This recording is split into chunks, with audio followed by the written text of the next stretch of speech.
There is a moment, silent and nearly imperceptible, when you realize you are no longer the main character in your own existence. You've become a spectator to yourself, a careful performer calibrating every word and gesture by how they might land. You speak, but a part of you steps back to survey the room.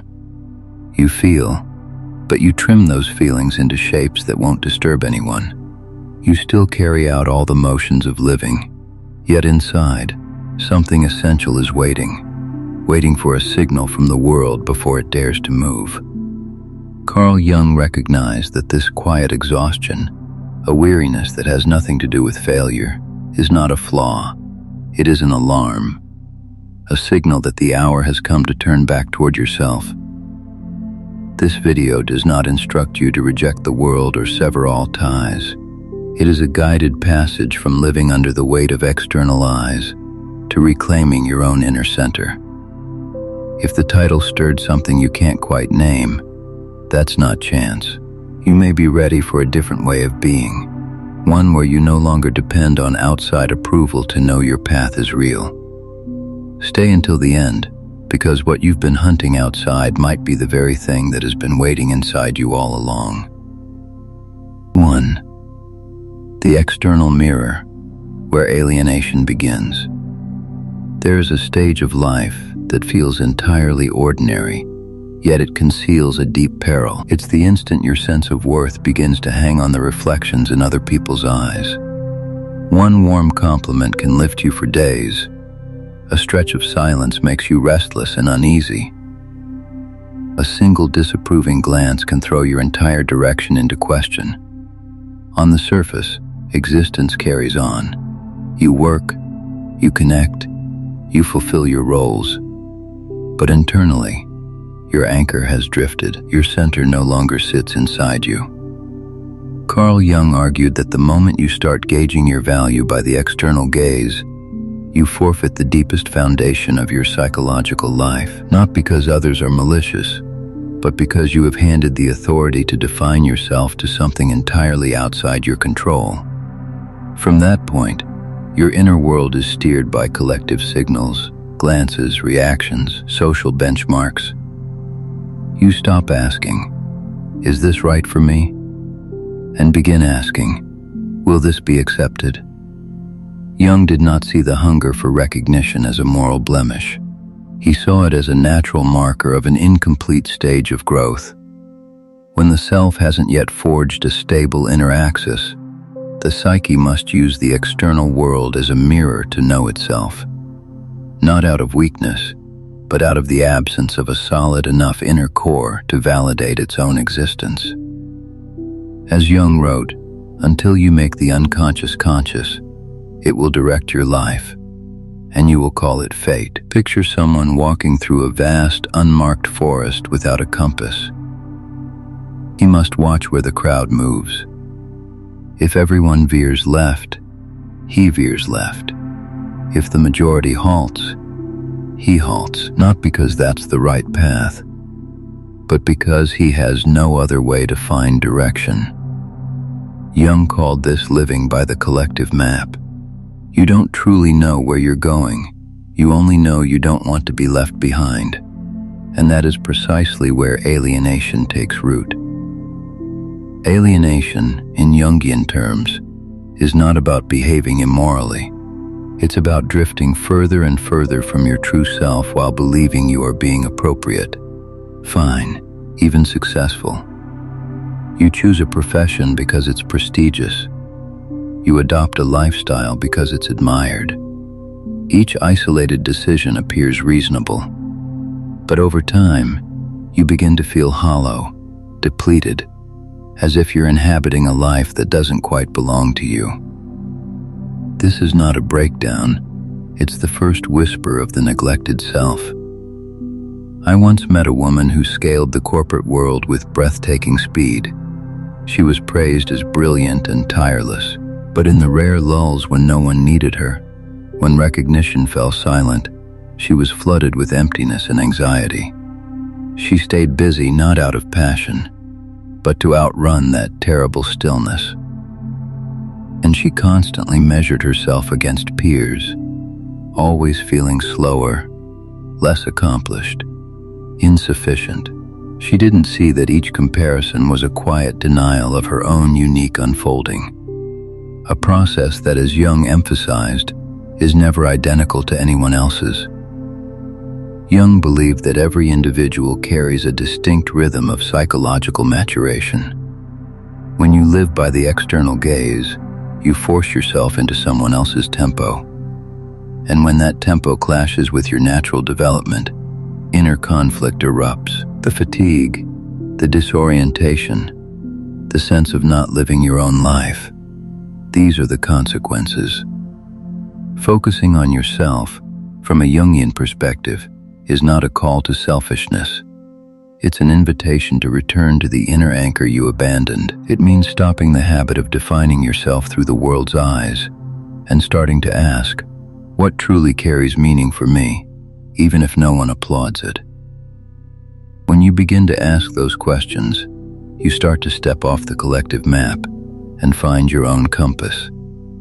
And the moment you realize you've been living too long through the gaze of others, that is not a collapse. It's a gentle, persistent summons from within, a reminder to pause, return, and listen to what genuinely wants to live through you. But before you can return to yourself, you must first face a structure that has been running your life in secret, something you built for protection that has quietly turned into a cage. 1. The mask you forgot you're wearing. There arrives a subtle moment when you realize you have been existing through the eyes of others for so long that you no longer know who is doing the existing. And then a quiet question surfaces: if I'm not the one steering, who exactly has been sitting in the driver's seat all these years? Carl Jung's answer points not to other people, but to a psychological structure we rarely confront directly: the persona. From early childhood, we learn to craft a social mask, to adapt, to be accepted, to avoid the sting of exclusion. The persona was never designed to harm us. It was created to help us navigate the human world. The problem begins when we forget it's a mask and start believing it's our real face. Jung stressed that the persona is a tool, not the essence. It was never meant to carry the weight of life's meaning. When you start seeking your sense of existence, your inner security, through that mask, a profound misalignment sets in. You no longer live from the inside out. You live to maintain an image. And the more tightly you cling to that image, the further you drift from yourself. The fear of judgment is what gradually turns the persona from a useful instrument into a prison. At first, you simply want to sidestep trouble, avoid conflict, escape disapproval. You tweak your words to be tactful, suppress emotions to be appropriate, choose the safe route so you won't disappoint anyone. But over time, you begin to feel that you're not allowed to step outside that role. Every divergent thought triggers anxiety. The persona no longer shields you from the world, it shields the world from your true self. Jung warned, the persona is that which in reality one is not, but which oneself as well as others think one is. When you fully identify with the persona, you're living for an image, not for inner truth. From this, a very subtle addiction emerges, the addiction to recognition. You need praise to feel okay. Positive feedback to believe you're on the right track, not because you're shallow or vain, but because you've placed your sense of worth into the mask rather than into the self. A close friend of mine works in a creative field. She's consistently described as pleasant, professional, a perfect fit. She knows exactly what to say in meetings, what to post online, what image to project so no one feels uncomfortable. But in a deeply honest conversation, she confessed that she no longer knows what she genuinely enjoys.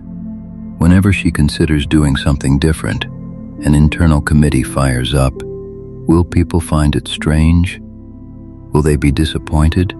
Will they judge me? She's not living badly. but she has lived so long within the persona that the feeling of authentic living has faded. Her anxiety doesn't stem from failure.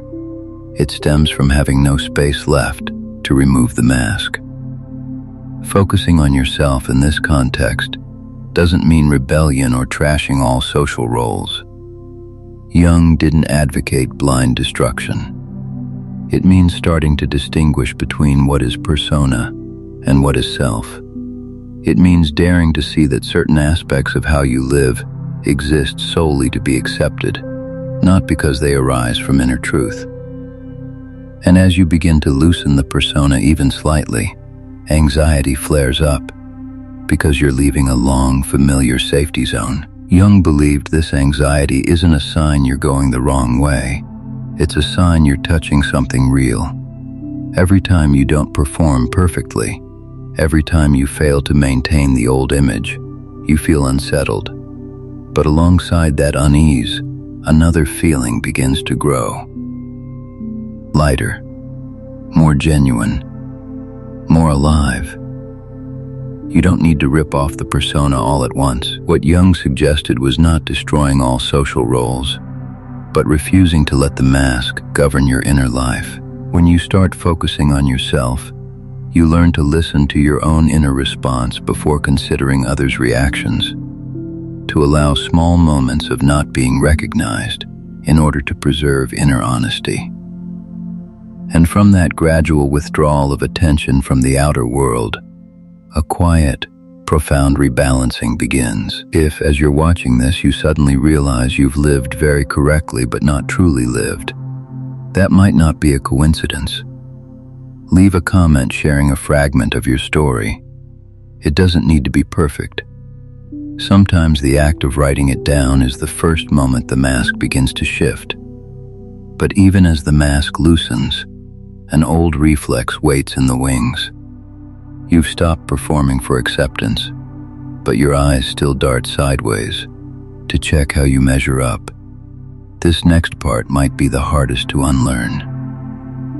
1. The race that isn't yours.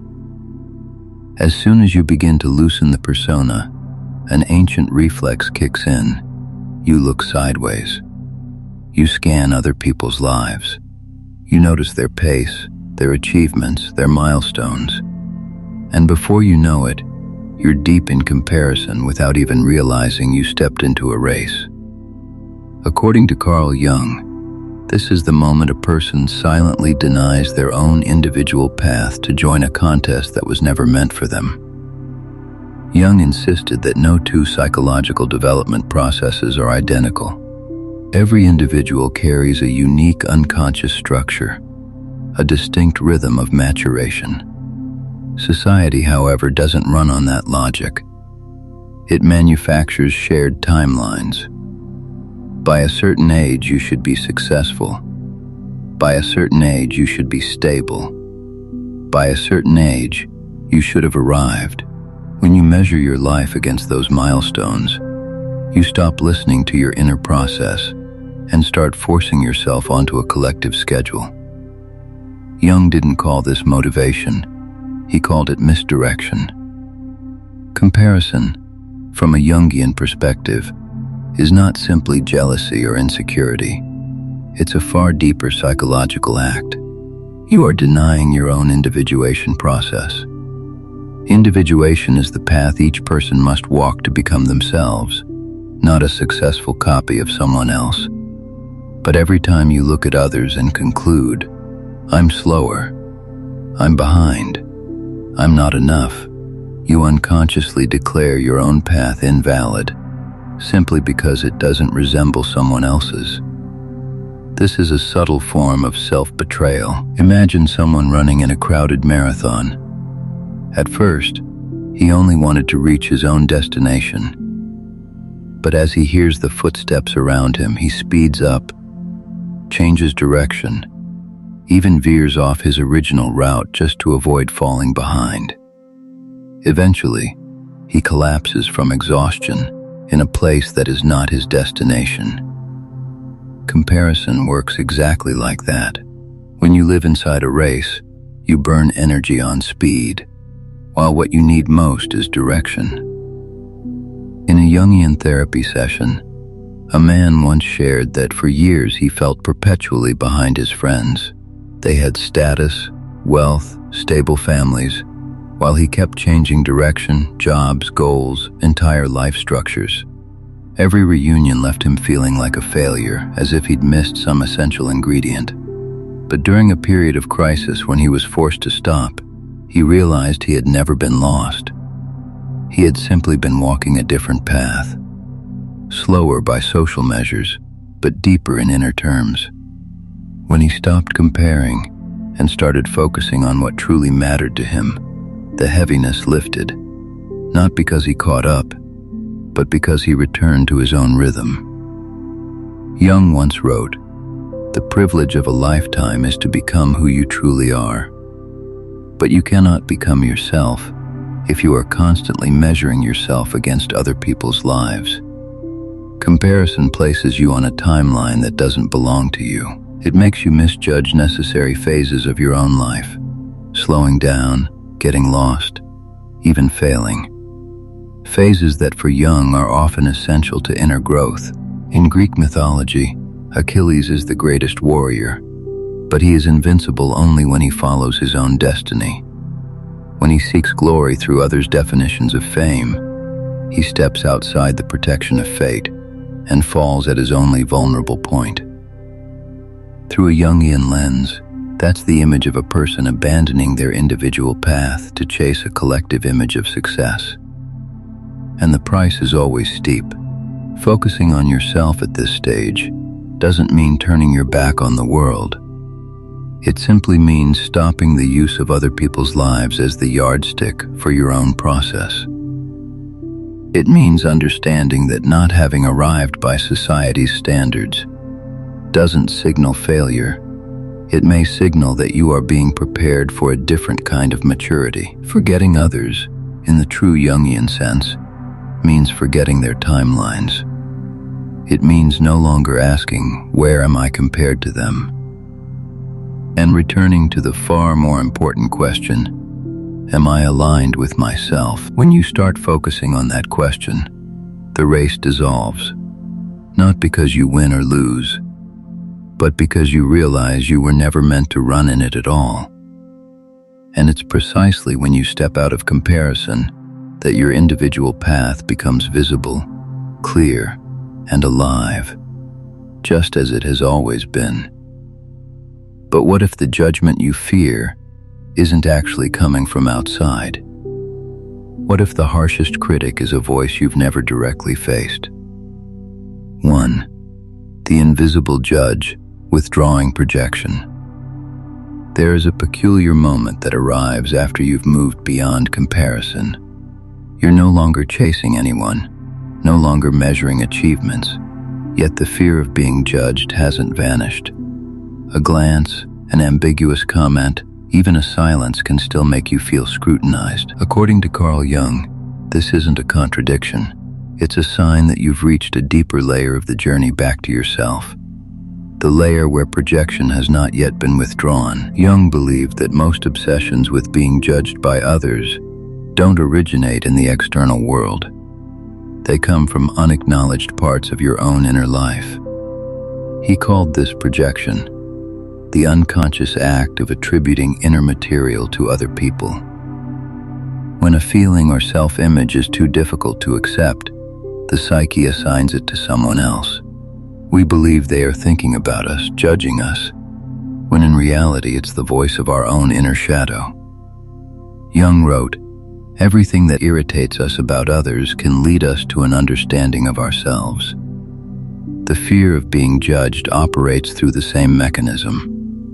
You may believe others are being harsh toward you, but look closely. Who is it that doesn't allow you to make mistakes?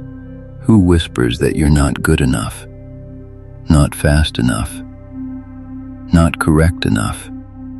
Very often it's not anyone outside, but a part of you, the shadow, the repressed and denied aspects of your psyche. When the shadow isn't acknowledged, it doesn't disappear.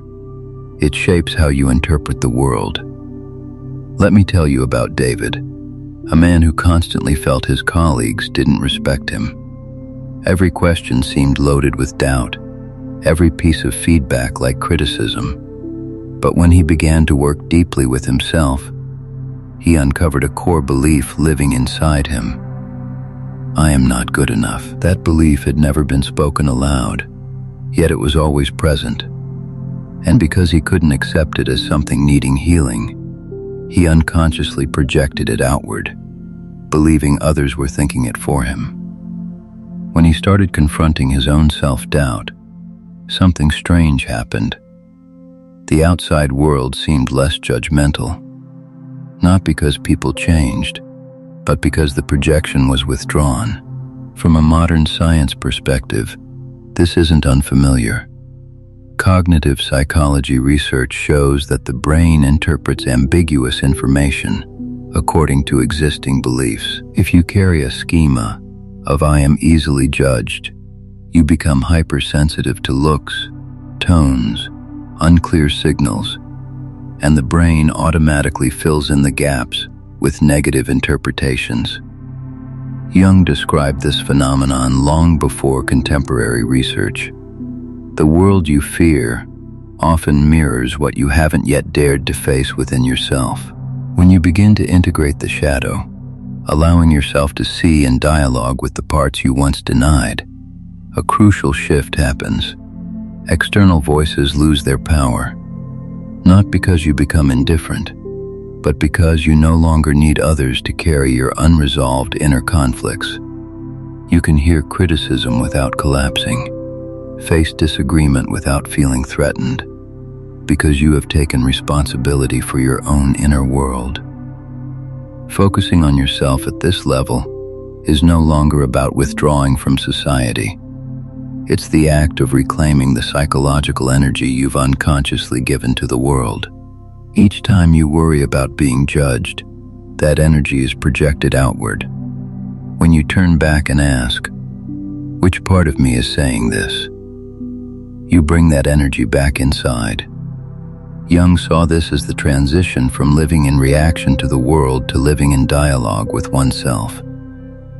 Forgetting others here doesn't mean denying their existence. It means stopping the use of them as mirrors for your unresolved inner conflicts. When you no longer need the world to carry what you haven't yet accepted, the world becomes more neutral, less threatening. And in that silence, a new freedom emerges. When projection is withdrawn, you stop asking who is judging me and start asking what within me wants to be seen. And the moment you dare to stay with that question, you take a very deep step on the path back to yourself. If in the final silence you realize you no longer want to ask who is looking at me, but instead begin to ask what within me is being reflected, type the word mirror in the comments. Sometimes, simply daring to recognize the mirror is enough for the journey to start shifting. But there's another dimension to this inward turning. As the external voices quiet down, a new kind of silence settles in, and it's a silence many people spend their whole lives running from. 1. The quiet room, solitude as homecoming. When you finally stop believing that all eyes are fixed on you, life slows down in a strange and unsettling way. The mental noise that once crowded your mind begins to recede, and in that settling quiet, you encounter a state you may have been avoiding for a long time. Solitude. According to Carl Jung, this isn't a regression. It's a sign that you are approaching your inner center. Jung viewed solitude in a radically different light from the common fear. For him, solitude didn't mean abandonment, lack, or social failure.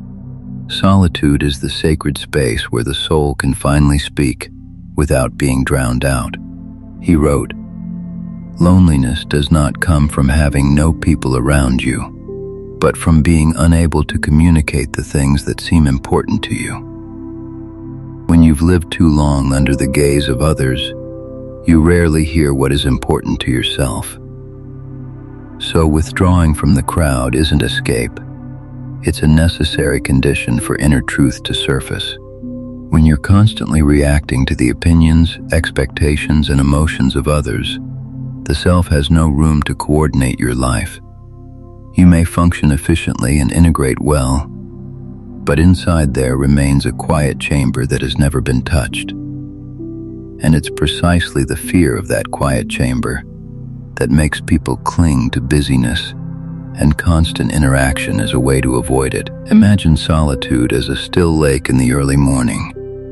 When the wind blows, the surface ripples constantly, reflecting distorted and unclear images.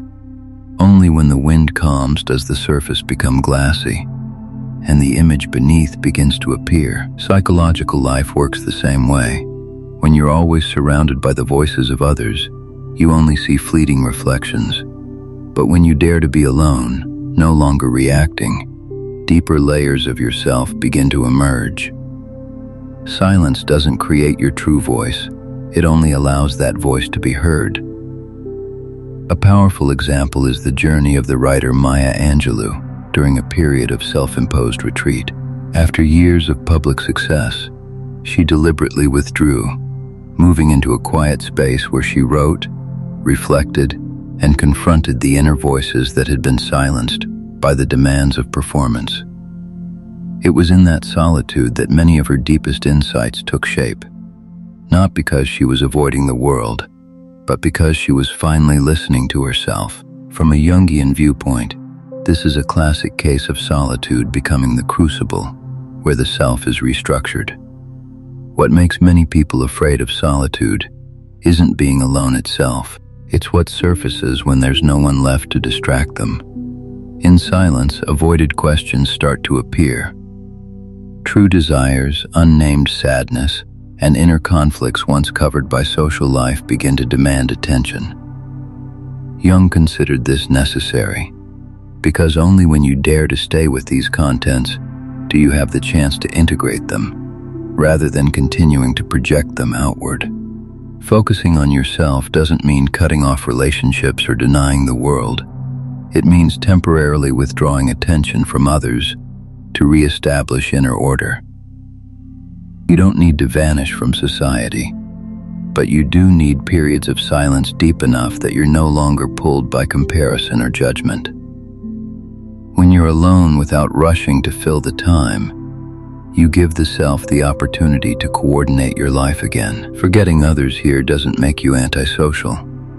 On the contrary, it's the only way to return to your center. When you no longer need others to validate you or serve as a backdrop for your identity, you stand more firmly in interaction. You don't cling, overreact, or lose yourself in relationships. True solitude doesn't distance you from people. It allows you to be more fully present when you return to them, when you can be in silence without panic, when you can be alone without feeling lack. That's a sign that the self has begun to take its rightful place in your life. And from that inner foundation, you re-enter the world not to seek, but to live, not to be seen, but to be present, not to chase anyone, but to walk in alignment with the deepest rhythm of yourself. So you've reclaimed solitude, but how do you sustain that inner ground when daily life pulls at you? The answer isn't more effort.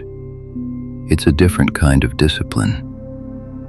1. The quiet discipline. Building an inner life. According to Carl Jung, there is a profound turning point when a person stops being dragged outward by the world and for the first time begins to build a disciplined inner life. Not the discipline of force, achievement, or proving, but a discipline born from a deep inner need, what Jung called inner necessity. Jung never encouraged blind action or frantic doing to feel valuable. He clearly distinguished between action driven by the extroverted ego and action rooted in the inner core. When the extroverted ego leads, you act to be seen, recognized, favorably compared. The rhythm of life is dictated by external feedback. But when action arises from inner necessity, you act because something inside demands to be realized, even if no one sees, no one praises, and no one understands. Jung wrote, "The shoe that fits one person pinches another. There is no recipe for living that suits all cases. True discipline cannot come from a universal formula. It only appears when you listen to your own rhythm." Picture a disciplined inner life as a tree with roots growing deep underground. The roots aren't visible or impressive, yet they determine whether the tree can withstand storms. If you only focus on feeding the leaves and shaping the canopy to look good, the tree may appear fine until the first storm arrives. Jungian discipline isn't about making the canopy of your life more impressive. It's about returning daily to nourish those invisible roots in silence. I once knew a man named Samir who worked in high-pressure tech and was accustomed to a pace fueled by recognition. After a burnout, he decided to slow down. He didn't rest completely, nor did he launch into a dramatic self-improvement plan. He simply began, very consistently, waking a bit earlier each morning to journal, writing a few lines of reflection, and focusing on the single most important task of the day, without telling anyone. No one praised him. No one knew, but Samir noticed he was calmer, clearer in decisions, less reactive to external pressure. He didn't become better than others, but more aligned with himself. And from that inner anchor, external effectiveness followed as a consequence, not a goal. From the perspective of modern science, this has clear support. Studies on self-regulation show that intrinsic motivation is far more sustainable than extrinsic motivation. When action is driven by rewards, surveillance, or evaluation, the brain quickly fatigues and requires higher stimulation. By contrast, when action is tied to personal meaning and inner coherence, the nervous system maintains a more stable state of focus. Jung described this phenomenon early on in the language of depth psychology. Psychic energy flows long-term only when it serves the process of becoming oneself. Focusing on yourself at this stage is no longer turning away from the world, but establishing a new order of priorities. You invest in yourself not to surpass others, but to avoid betraying what you know to be true for you. You may do less than others, move slower, but each step carries weight. This discipline is often lonely because it produces no compelling story to tell. There are no immediate achievements, no applause, and precisely because of that it remains undisturbed. True growth from Jung's perspective is almost always silent. It doesn't resemble a breakthrough, but a quiet accumulation. Each day you choose to do what is necessary without being pushed. Each time you keep your word to yourself in very small matters, you strengthen your inner center. And when that center becomes solid, you act in the world without being dragged by it. When inner life is disciplined, you no longer need excessive external control. You don't have to force yourself to try harder because the energy is already there. You don't need to prove, because the direction is clear, and it's precisely then that you realize a very Jungian paradox. The more deeply you focus on yourself, the more steadily you are present in life. Quiet, unshowy, but with weight. This is the discipline no one sees, yet it supports your entire life. If these words resonate with you in a calm way, not explosive, but enough to make you pause and look more deeply at your own rhythm of living, press like on this video, not as an external response, but as a small sign that you're choosing to listen to something very real inside. Sometimes even such a silent gesture is a form of inner discipline. And as you build that inner discipline, you might still find a subtle thread pulling you outward, a need for some final confirmation. That's the last tie to cut. 1. Reclaiming your energy. The end of validation. What happens when you've built a disciplined inner life, yet you still catch yourself waiting for the world to respond? When you're no longer chaotic, no longer chasing comparison, no longer reacting blindly, But somewhere inside there's still a subtle movement, the wish to be acknowledged, to be seen, to receive confirmation that you're on the right track. According to Carl Jung, this isn't a failure of the inward journey. It's the next stage of ego maturation, the moment when energy truly begins to withdraw from the world. When the ego is immature, it needs reflection to know it exists. Praise, attention, positive feedback from outside serve as mirrors through which the ego takes shape. But Jung believed the ego isn't meant to stay in that state. As the ego matures, it no longer needs the world to constantly reassure it. It begins to stand on a different foundation: inner unity. At this point, your value no longer comes from how much you have, how many people recognize you, or where you stand in the social order. It comes from a deep inner sense that what you live, think, and do are not in conflict with one another. Many people confuse focusing on yourself with egoism, pride, or withdrawal.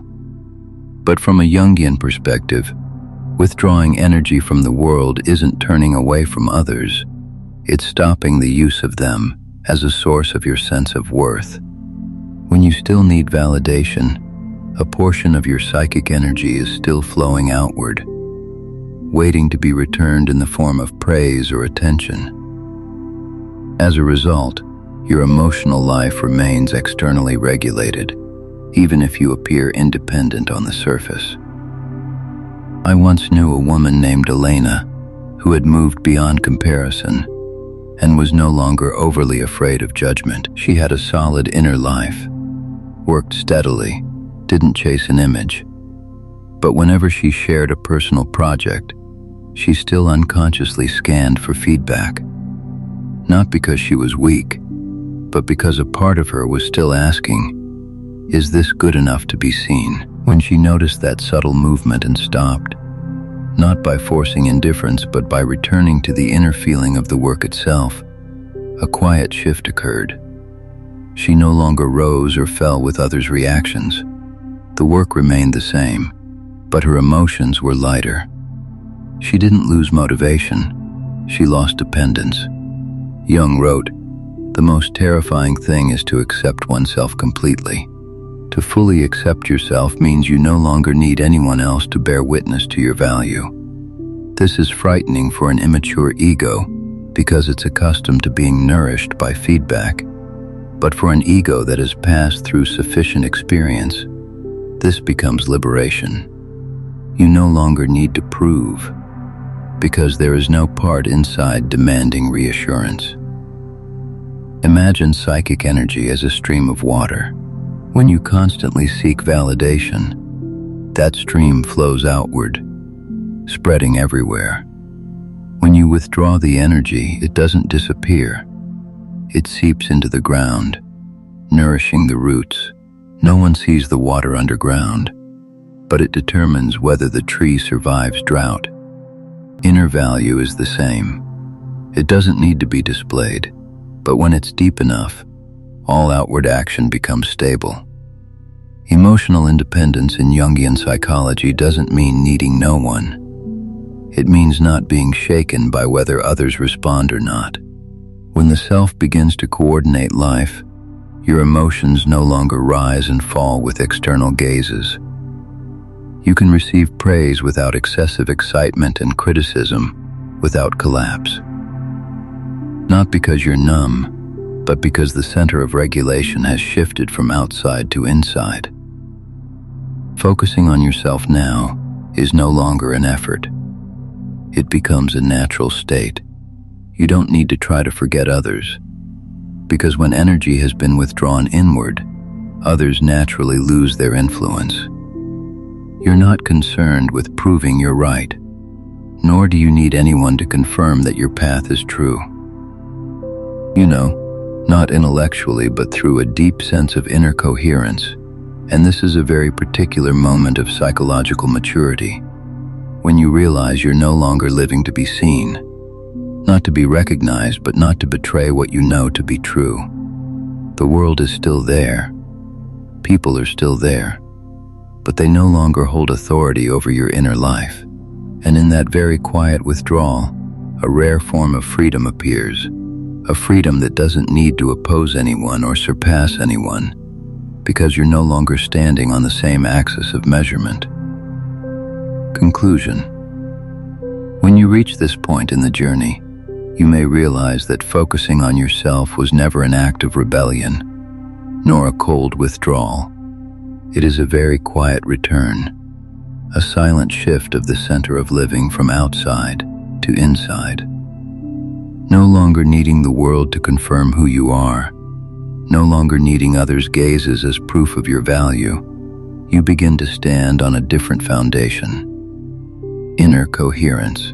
From that point, life doesn't necessarily become easier, but it becomes truer. You no longer have to live fast to keep up with anyone, live correctly to be accepted, or live big to be seen. You only need to live in alignment with what is moving most deeply within you. And paradoxically, it's precisely when you stop seeking your place in the world that the world no longer has the power to shake you.